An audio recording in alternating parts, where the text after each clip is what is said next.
वर्ध्याच्या मुख्य बाजारपेठ परिसरात असलेल्या विठ्ठल रुक्मिणी मंदिराजवळ धक्कादायक घटना घडली आहे। परिचित तरुणानं परिचारिकेवर प्राणघातक हल्ला केल्याचं समोर आलंय। कटरनं हातावर घाव मारत त्यानं परिचारिकेला गंभीर स्वरूपात जखमी केलं।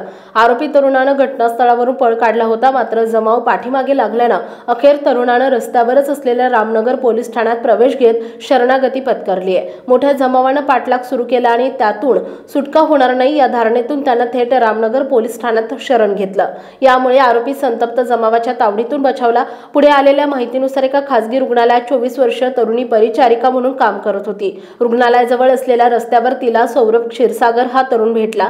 काही काळानंतर अचानक तरुणीसोबत बोलत असताना त्याने जवळ असलेलं कटर बाहेर काढलं आणि तिच्यावर सपासप वार केले। यात ती जखमी झाली। ही घटना घडताच सौरभनं घटनास्थळावरून पळ काढला। तेथील आजूबाजूच्या नागरिकांनी पाठलाग केल्यानं त्यानं अखेर रामनगर पोलीस ठाण्यात बचावासाठी शरणागती पत्करली। ही घटना वर्धा शहराच्या मध्यभागात असलेल्या रस्त्यावर घडली आहे।